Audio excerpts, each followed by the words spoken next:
a esfera, você não terá mais de se esforçar, ou usar de subterfúgios, para impor a sua vontade.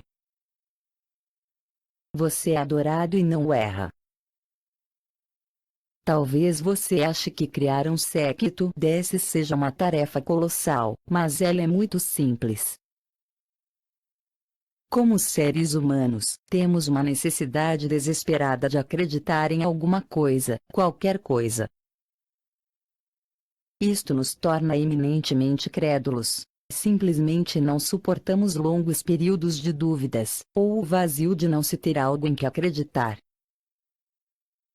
Baste que acene na nossa frente com uma nova causa, um novo elixir, um esquema para enriquecer rápido, ou a última tendência tecnológica ou movimento artístico que saltamos logo para morder a isca.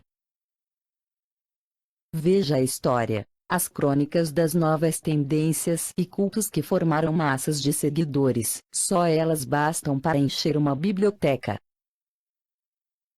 Depois de alguns séculos, algumas décadas, alguns anos, alguns meses, em geral tudo isso cai no ridículo, mas na época pareceu tão atraente, tão transcendental, tão divino.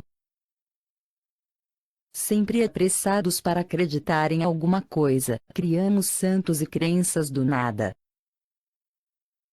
Não desperdice essa credulidade. Torne-se você mesmo um objeto de adoração. Faça com que as pessoas criem um culto ao seu redor. Os grandes charlatões europeus dos séculos XVI e XV dominaram a arte da criação de cultos. Eles viveram, como sabemos, numa época de grandes transformações. A religião organizada estava em declínio, a ciência em ascensão. As pessoas estavam desesperadas para se reunir em torno de uma nova causa ou fé. Os charlatões começaram mascateando elixires medicinais e atalhos alquímicos para a riqueza. Nas rápidas passagens de cidade em cidade, eles originalmente focalizavam pequenos grupos, até que, por acaso, tropeçaram num fato real da natureza humana. Quanto maior o número de pessoas reunidas ao seu redor, mais fácil era enganá-las. O charlatão subia numa plataforma de madeira, daí o termo saltimbanco, e multidões afluíam ao seu redor. Em grupo, as pessoas tomavam-se mais emotivas, menos capazes de raciocinar. Se o charlatão tivesse falado com elas individualmente, elas o teriam achado ridículo, mas, perdidas na multidão, viam-se presas num estado comum de êxtase. Era difícil para elas encontrar o distanciamento que dá espaço para o ceticismo. Qualquer deficiência nas ideias do charlatão era encoberta pelo zelo da massa. A paixão e o entusiasmo apossavam-se da multidão como por contágio, e elas reagiam violentamente a quem quer que ousasse espalhar uma semente que fosse de dúvida. Estudando conscientemente esta dinâmica ao longo de décadas de experiência e, espontaneamente, se adaptando às situações conforme elas iam acontecendo, os charlatões aperfeiçoaram a ciência de atrair e conquistar multidões, transformando-as em seguidores e os seguidores, em culto. O macete publicitário dos charlatões hoje em dia pode parecer antiquado, mas ainda existe entre nós milhares que continuam usando os mesmos métodos testados e comprovados que seus antecessores aperfeiçoaram séculos atrás, mudando apenas os nomes dos seus elixires e modernizando a cara dos seus cultos. Encontramos estes charlatões contemporâneos em todas as áreas da vida, negócios, moda, política, arte. Muitos deles, talvez, seguem a tradição charlatã sem ter nenhum conhecimento histórico, mas você pode ser mais sistemático e premeditado. Simplesmente siga as 5 etapas da criação de um culto que nossos ancestrais charlatões aperfeiçoaram ao longo dos anos. Etapa 1. Seja vago, seja simples. Para criar um culto, você deve primeiro chamar a atenção.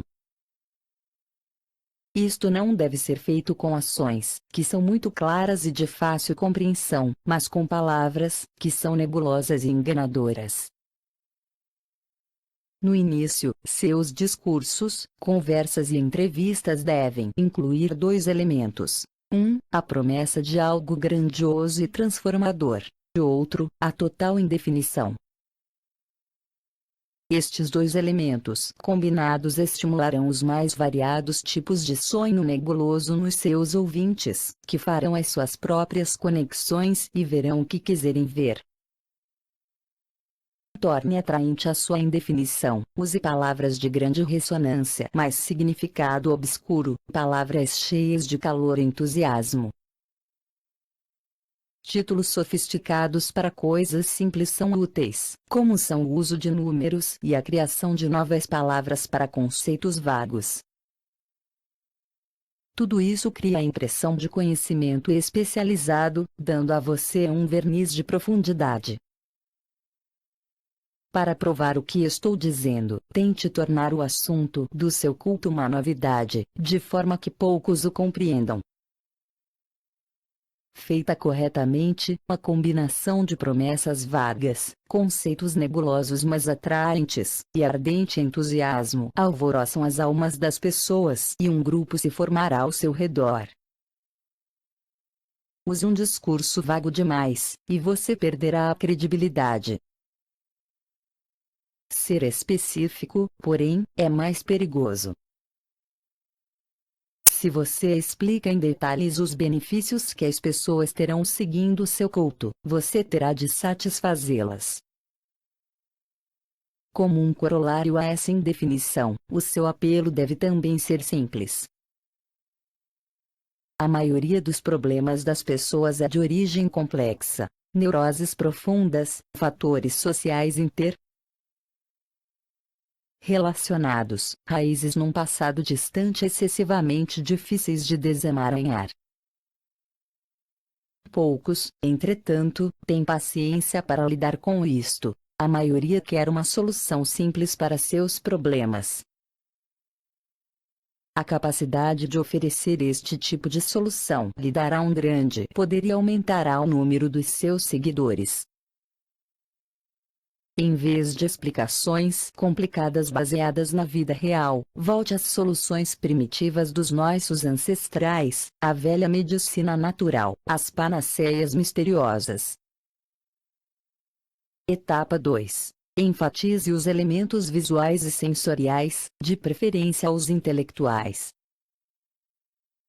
Depois que as pessoas começam a se congregar à sua volta, dois perigos surgem naturalmente: o tédio e o ceticismo. O tédio fará as pessoas se afastarem, o ceticismo lhes permitirá um distanciamento para analisar mais racionalmente o que você oferece, desfazendo a névoa que você engenhosamente criou e revelando o que você realmente pensa. Você precisa distrair os entediados, portanto, e afastar os céticos. A melhor maneira é fazer teatro, e outras coisas desse tipo. Cerque-se de luxo, atordoe seus seguidores com o esplendor visual, e encha os olhos deles com espetáculos. Você não só impedirá que eles vejam que suas ideias são absurdas, que o seu sistema de crença é falho, como chamará mais atenção e atrairá mais seguidores. Apele para todos os sentidos. Use incenso para as narinas, música tranquilizadora para os ouvidos, tabelas e gráficos coloridos para os olhos. Você pode até fazer cócegas na mente, usando talvez engenhocas tecnológicas recentes para dar ao seu culto um verniz pseudocientífico, desde que não faça ninguém pensar realmente. Use elementos exóticos, culturas distantes, costumes estranhos, para criar efeitos teatrais, e fazer os incidentes mais banais e corriqueiros parecerem indícios de algo extraordinário. Etapa 3. Copie as formas da religião organizada para estruturar o grupo. Seu séquito está crescendo, é hora de organizá-lo. Descubra um jeito ao mesmo tempo alegre e agradável. As religiões organizadas há muito tempo exercem uma inquestionável autoridade sobre um grande número de pessoas, e continuam assim na nossa era supostamente secular. E mesmo que a religião tenha perdido um pouco da sua influência, suas formas ainda ecoam poder.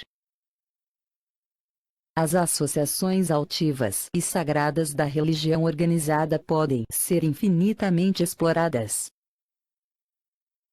Crie rituais para os seus seguidores. Organize-os hierarquicamente, nivelando-os em graus de santidade, e dando-lhes nomes e títulos com matizes religiosos. Peça-lhes sacrifícios que encherão o seu cofre e aumentarão o seu poder.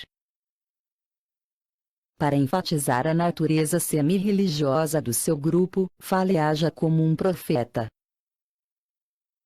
Você não é um ditador, afinal de contas, você é um sacerdote, um guru, um sábio, um xamã, ou qualquer outro termo que dissimule o seu verdadeiro poder nas brumas da religião.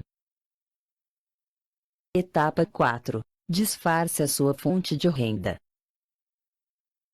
O seu grupo cresceu, e você o estruturou como uma igreja. Seus cofres estão começando a se encher com o dinheiro dos seus fiéis. Mas você não deve parecer muito ávido de dinheiro e do poder que ele traz. E neste momento que você precisa disfarçar a sua fonte de renda. Seus seguidores querem acreditar que, acompanhando você, tudo de bom lhes cairá no colo. Cercando-se de luxo, você se torna prova da estabilidade do seu sistema de crença. Não revele jamais que a sua riqueza vem do bolso deles. Pelo contrário, faça parecer que ela se origina da autenticidade dos seus métodos. Eles imitarão todos os seus movimentos, acreditando que alcançarão os mesmos resultados, e nesse afã não perceberão que a sua riqueza é puro charlatanismo. Etapa 5. Estabeleça uma dinâmica nós versus eles. O grupo agora é grande e está prosperando, um ímã atraindo uma quantidade cada vez maior de partículas. Mas se você não prestar atenção, vem a inércia, e o tempo acrescido do tédio desmagnetiza o grupo. Para manter unidos os seus seguidores, você agora deve fazer o que todas as religiões e sistemas de crenças fizeram: criar uma dinâmica nós versus eles. Primeiro, certifique-se de que seus seguidores acreditam que participam de um clube exclusivo, unidos por uma mistura de objetivos comuns a todos. Depois, para reforçar esta união, crie a ideia de um inimigo traiçoeiro disposto a acabar com vocês. Existe um exército de infiéis que farão tudo para deter você. Qualquer forasteiro que tentar revelar a natureza charlatã do seu sistema de crença pode agora ser descrito como um membro desta força traiçoeira.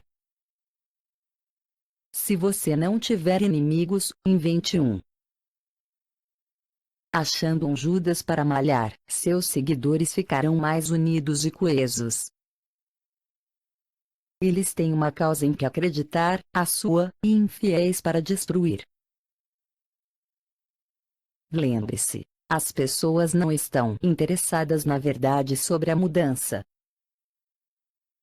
Elas não querem ouvir dizer que ela é resultado de muito esforço, ou foi motivada por coisas banais como exaustão, tédio ou depressão. Elas morrem de vontade de acreditar em algo romântico, do outro mundo. Querem ouvir falar de anjos e experiências extracorporais. Agrade-as. Fale da origem mística de alguma mudança pessoal, envolva-a em cores etéreas. Ao seu redor se formará um grupo cultuando-o. Adapte-se às necessidades das pessoas. O Messias deve espelhar os desejos dos seus seguidores. E mire sempre bem alto. Quanto maior e mais ousada a sua ilusão, melhor. Num grupo, o desejo de união social, mais antigo do que a própria civilização, anseia para ser despertado. Este desejo pode ser subordinado a uma causa unificadora, mas por baixo existe uma sexualidade reprimida que o charlatão sabe muito bem como explorar e manipular.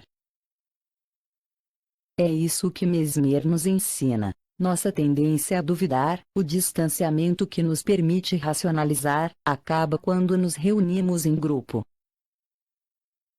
O calor e o efeito contagiante do grupo vence o ceticismo do indivíduo. Este é o poder que você conquista criando um culto. Além disso, brincando com a sexualidade reprimida das pessoas, você as leva a ver a exaltação dos seus sentimentos como sinal da sua força mística. Você adquire um poder imenso trabalhando com a insatisfação das pessoas no seu desejo de uma espécie de unidade promíscua e pagã. Lembre-se também de que os cultos mais eficazes misturam religião com ciência. Pegue a tendência ou modismo tecnológico mais recente e misture-os a uma causa nobre, uma fé mística, uma nova forma de curar. As interpretações que as pessoas vão dar para o seu culto híbrido crescerão vertiginosamente, e elas lhe atribuirão poderes que você nunca imaginou dizer que tem. O charlatão adquire o seu grande poder abrindo simplesmente uma possibilidade para os homens acreditarem naquilo em que já acreditam. Os crédulos não conseguem se manter distantes, eles se aglomeram em torno do milagreiro, entram na sua aura pessoal, entregam-se à ilusão solenemente, como o gado grete de Francisco. Os homens são tão simplórios, e tão dominados por suas necessidades imediatas, que um mentiroso sempre encontrará muitos prontos para serem enganados. Nicolau Maquiavel, 1469-1527. O inverso. Uma das razões para a criação de um séquito é que, em geral, é mais fácil enganar um grupo do que um indivíduo, e você fica com muito mais poder. Isso, entretanto, é perigoso. Se num determinado momento o grupo perceber o que você está fazendo, você não se virá diante de uma alma iludida, mas de uma multidão irada que o estraçalhará tão avidamente quanto seguiu antes. Os charlatões enfrentavam constantemente este risco, e estavam sempre prontos para se mudar para outra cidade quando se tornava evidente que seus elixires não funcionavam e suas ideias eram uma impostura. Se demorassem, pagavam com a vida.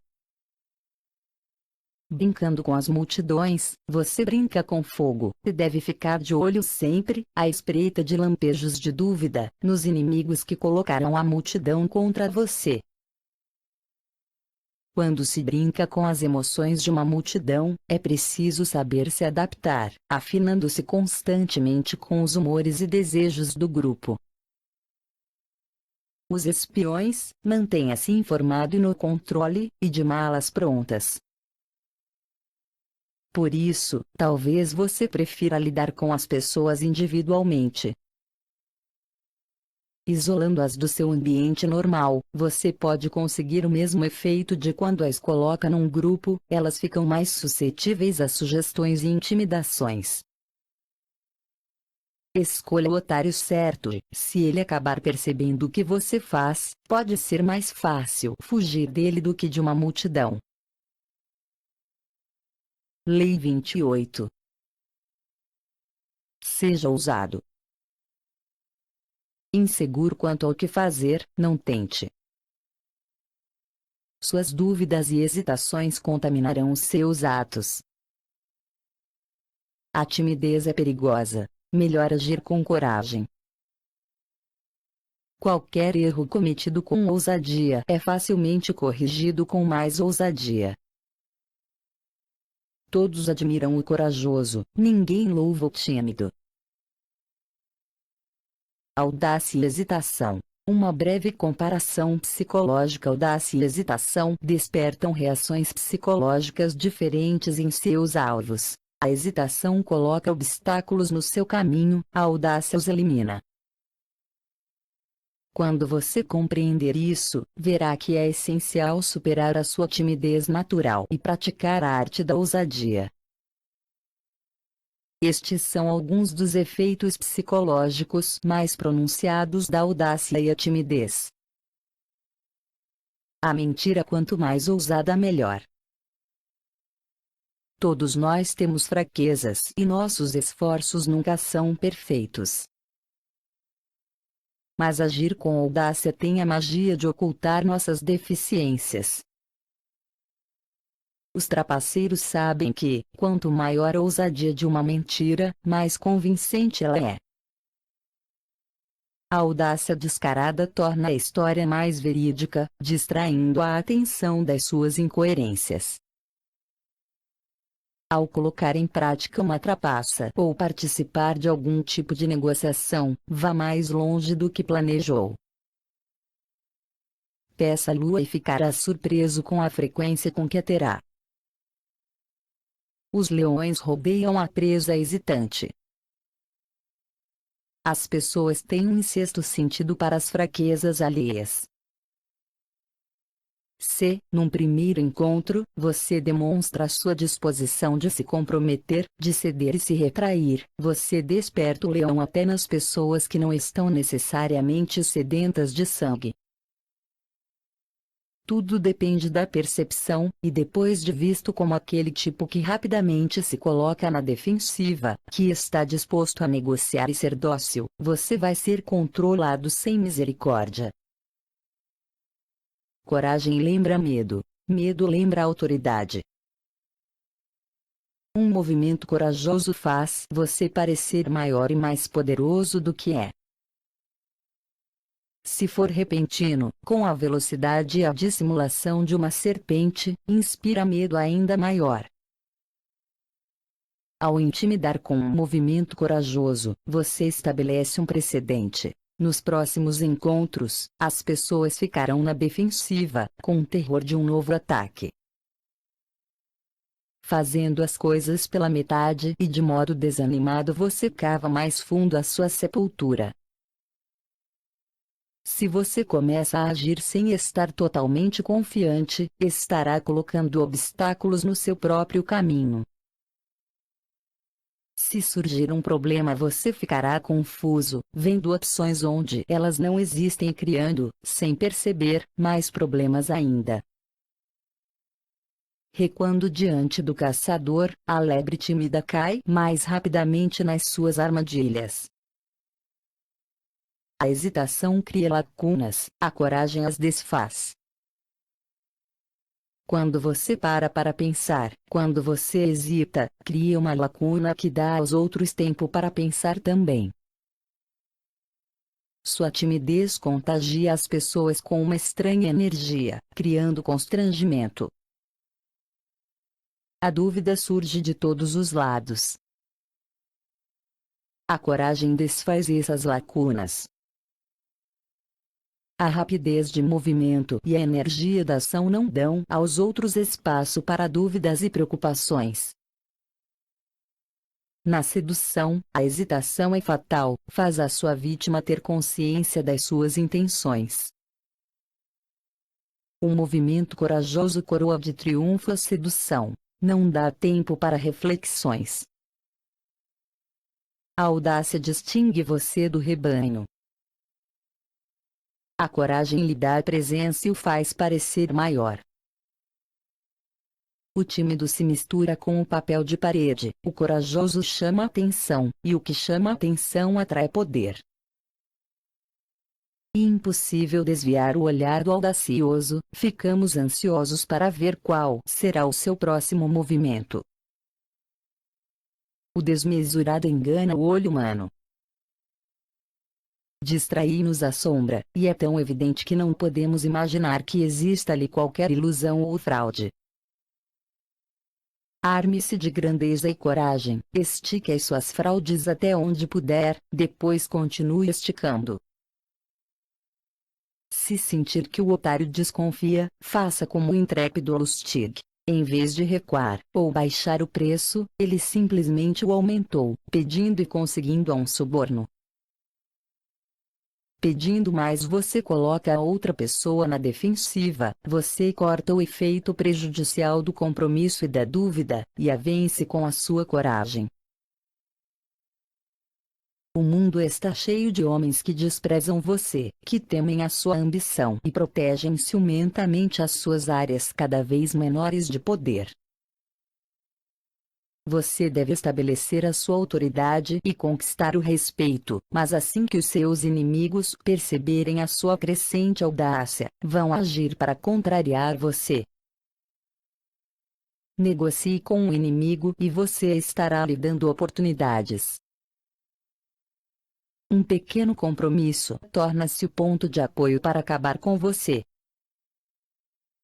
Um súbito movimento audacioso, sem discussões ou avisos, desfaz esses pontos de apoio e aumenta a sua autoridade. Você aterroriza os que duvidam e desprezam e conquista a confiança dos muitos que admiram e glorificam quem tem coragem. O medo dos grandes, desde o rei da França até o imperador dos Habsburgo. Quanto maior o alvo, mais atenção você chama. Quanto mais corajoso o ataque, mais você se distingue na multidão, e mais admirado será. A sociedade está repleta de gente com ideias ousadas, mas sem estômago para imprimi-las e publicá-las. Dê voz ao sentimento do público, a expressão de sentimentos em comum é sempre poderosa.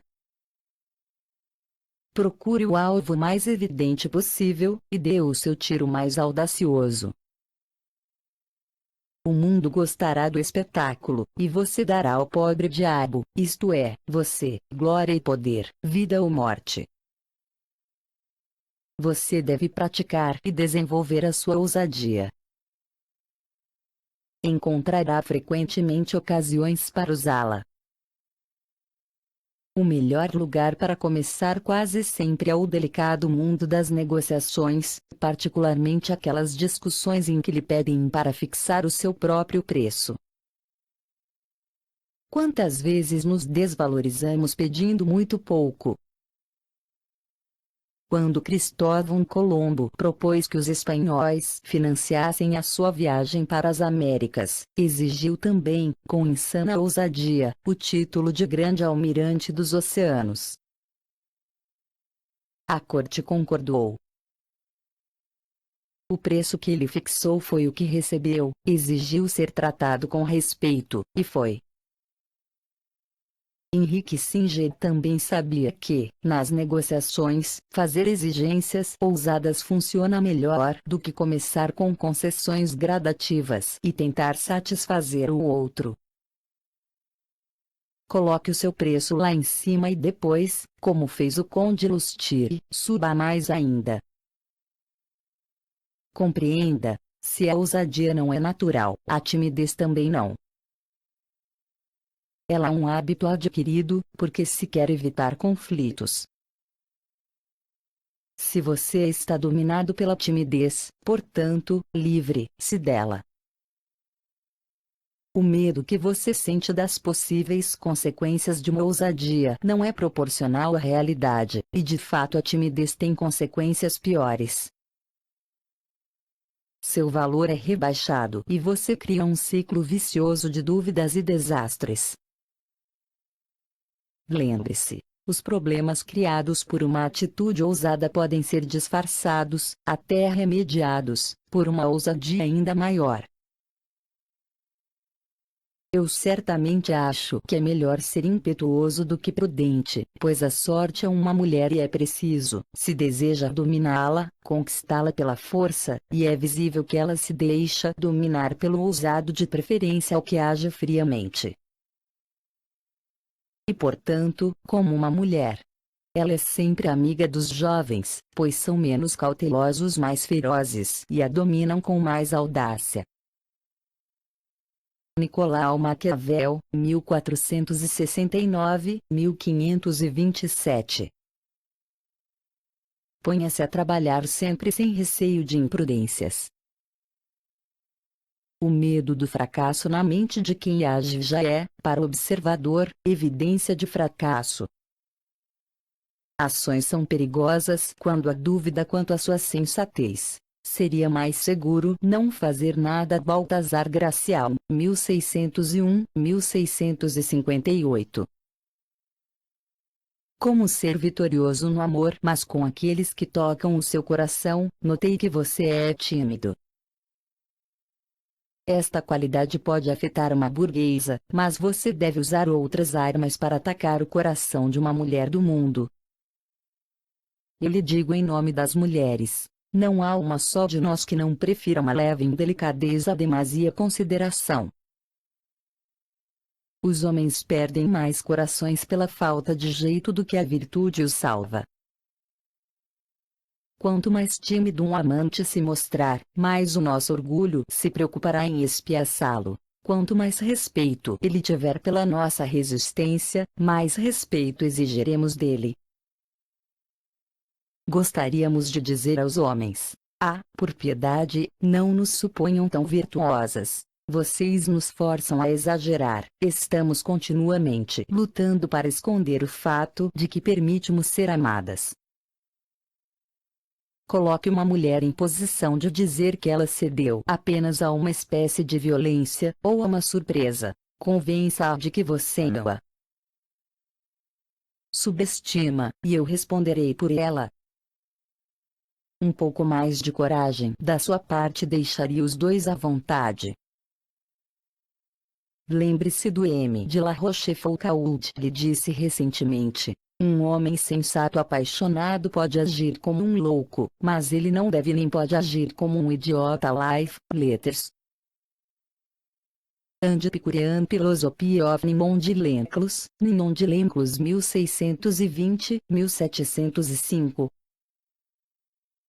O inverso à ousadia não deve ser uma estratégia por trás de todas as suas ações, e um instrumento tático, para ser usado no momento certo. Planeje e pense com antecedência, e que o elemento final seja o movimento ousado que lhe dará o sucesso.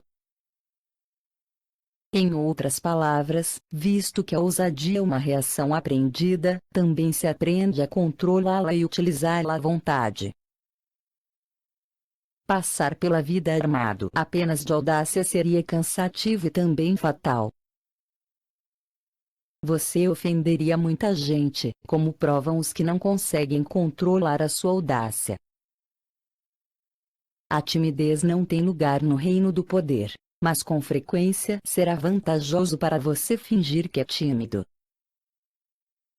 Aí, é claro, não se trata mais de timidez, mas de uma arma ofensiva. Você está iludindo os outros exibindo uma timidez, para lhes mostrar as suas garras corajosamente mais tarde. Lei 29. Planeje até o fim. O desfecho é tudo. Planeje até o fim, considerando todas as possíveis consequências, obstáculos e reveses que possam anular o seu esforço e deixar que os outros fiquem com os louros. Planejando tudo até o fim, você não será apanhado de surpresa e saberá quando parar. Guie gentilmente a sorte e ajude a determinar o futuro pensando com antecedência. A maioria dos homens segue o coração, não a cabeça. Seus planos são vagos e, diante de obstáculos, eles improvisam. Mas a improvisação levará você até a próxima crise e não substitui, jamais, a previsão das próximas etapas e o planejamento até o final. Existe um motivo muito simples para a maioria dos homens não saber quando sair do ataque. Eles não têm uma ideia concreta do seu objetivo. Obtida a vitória, eles querem mais. Parar, visar a um objetivo e não se desviar dele, parece quase inumano, de fato. Porém, nada é mais importante para se manter o poder. Quem exagerar nos seus triunfos cria uma reação que inevitavelmente leva a um declínio.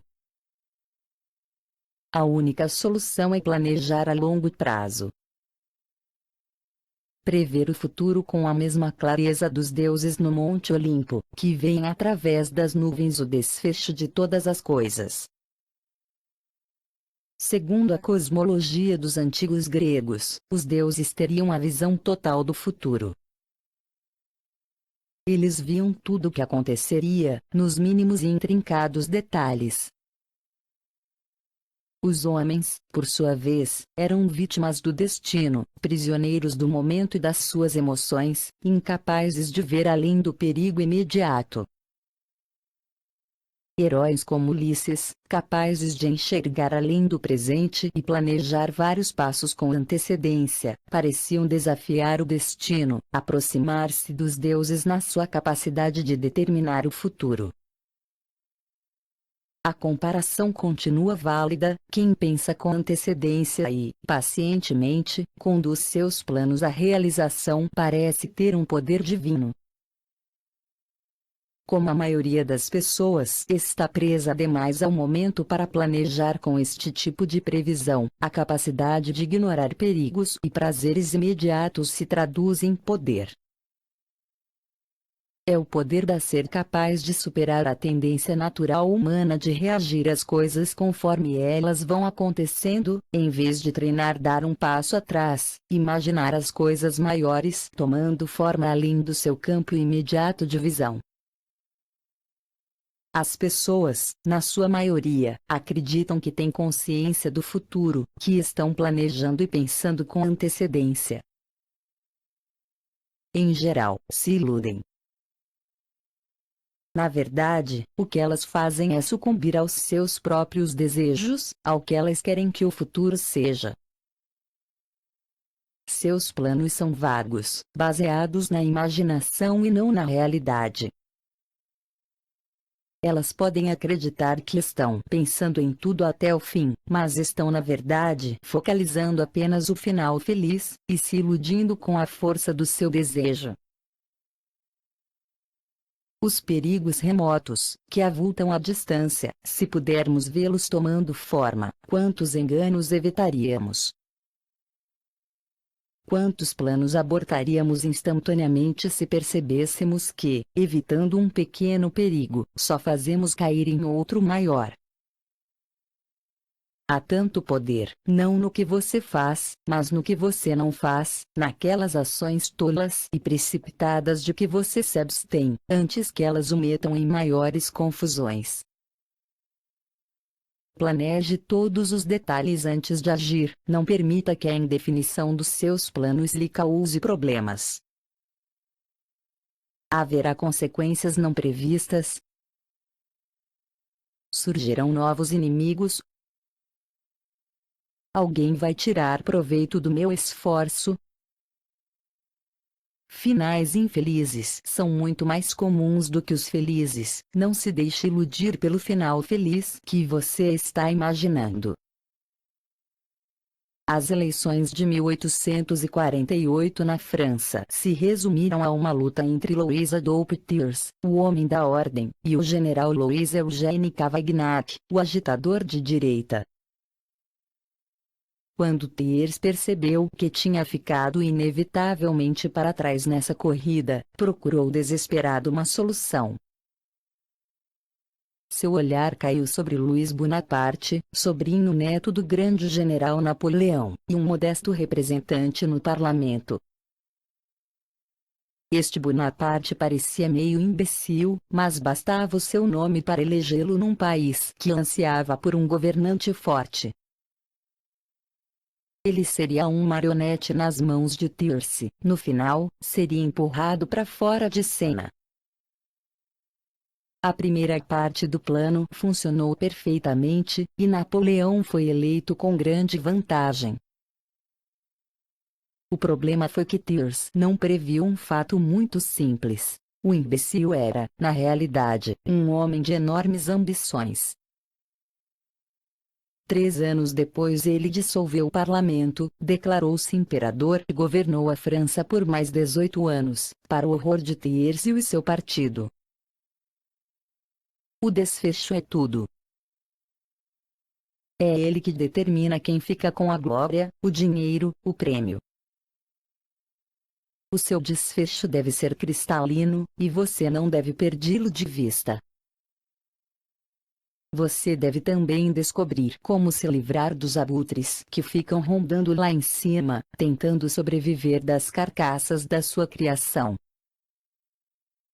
E você deve prever as muitas crises possíveis que o tentarão a improvisar. Bismarck venceu estes perigos porque planejou até o fim, manteve o curso em meio a todas as crises e jamais deixou que lhe roubasse a glória. Alcançado seu objetivo, ele se encolheu como uma tartaruga no casco. Este tipo de autocontrole é divino.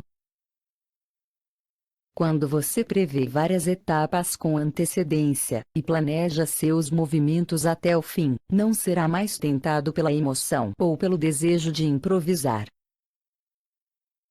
Sua lucidez o livrará da ansiedade e da indefinição que é a razão básica de tantos deixarem de concluir com sucesso as suas ações. Você enxerga o desfecho e não tolera desvios. Não entrar é tão mais fácil do que ter de sair. Devemos agir ao contrário do junco que, ao primeiro despontar, lança uma haste longa e reta, mas depois, como que exausto, faz vários nós densos, indicando que não possui mais o vigor e impulso original. É melhor começar gentil e tranquilamente, poupando o fôlego para o embate e os golpes vigorosos para concluir o nosso trabalho. No início, nós é que orientamos os negócios e os mantemos em nosso poder. Mas, frequentemente, uma vez colocados em ação, são eles que nos guiam e nos arrastam. Montaigne, 1533-1592. Veja o desfecho, não importa o que esteja considerando. Com frequência, Deus permite a um homem de felicidade para, em seguida, arruiná-lo totalmente. As histórias. Heródoto. Século V AC. Quem procura videntes para saber o futuro está se privando, inconscientemente, de uma sugestão interior 1000 vezes mais precisa do que qualquer coisa que eles possam dizer. Walter Benjamin, 1892-1940. A experiência mostra que, prevendo com bastante antecedência os passos a serem dados, é possível agir rapidamente na hora de executá-los. Cardeal Richelieu, 1585-1642. O inverso entre os estrategistas, já é comum a ideia de que o seu plano deve incluir alternativas e ter uma certa flexibilidade. Não há dúvida quanto a isso. Se você se prende a um plano com muita rigidez, não será capaz de lidar com as súbitas mudanças na sorte. Depois de examinar as possibilidades futuras e decidir qual é a sua meta, você deve aumentar as alternativas e estar aberto a novos caminhos para chegar até lá. A maioria das pessoas, no entanto, perde menos com o excesso de planejamento e rigidez do que com a indefinição e a tendência a improvisar constantemente diante das circunstâncias. Portanto, não há motivo para se cogitar no inverso desta lei, pois nada se ganha recusando-se a pensar no futuro e planejar tudo até o fim. Pensando com bastante clareza e antecedência, você verá que o futuro é incerto e que deve estar disposto a fazer adaptações. Só um objetivo claro e um plano de longo alcance lhe dará essa liberdade. Lei 30. Faça as suas conquistas parecerem fáceis. Seus atos devem parecer naturais e fáceis. Toda a técnica e o esforço necessários para sua execução, e também os truques, devem estar dissimulados. Quando você age, age sem se esforçar, como se fosse capaz de muito mais. Não caia na tentação de revelar o trabalho que você teve, isso só despertará dúvidas. Não ensine a ninguém os seus truques, ou eles serão usados contra você. Como uma pessoa de poder, você deve pesquisar e praticar exaustivamente antes de aparecer em público, no palco ou outro lugar qualquer. Jamais exponha o suor e o esforço por trás da sua pose. Há pessoas que pensam que essa exposição mostrará que são honestas e diligentes, mas na verdade só parecerão mais fracas, como se bastasse a prática e o esforço para qualquer um fazer o que elas fizeram, ou como se não estivessem à altura da tarefa. Guarde para você o seu esforço e os seus truques, e parecerá ter a graça e a facilidade de um Deus. Ninguém jamais vê revelada a origem do poder divino, só se vê os seus efeitos.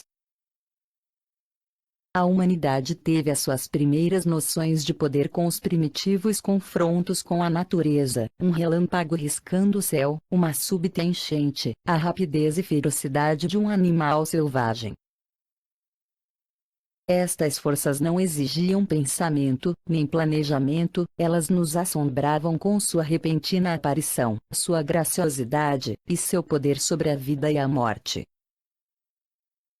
E este continua sendo o tipo de poder que estamos sempre querendo imitar. Usando a ciência e a tecnologia, recriamos a velocidade e o poder sublime da natureza, mas falta alguma coisa. Nossas máquinas são barulhentas e desajeitadas, elas revelam o esforço que fazem. Até as melhores criações da tecnologia não anulam a nossa admiração por coisas que se movem rápido e facilmente. O poder que as crianças têm de nos fazer ceder às suas vontades vem de um tipo de encanto sedutor que sentimos na presença de uma criatura menos reflexiva e mais graciosa do que nós. Não podemos voltar a esse estado, mas se pudermos criar a aparência deste tipo de facilidade, despertaremos nos outros a reverência primitiva que a natureza sempre evocou na humanidade. Um dos primeiros escritores europeus a expor este princípio vinha de um dos ambientes mais antinaturais, a corte renascentista.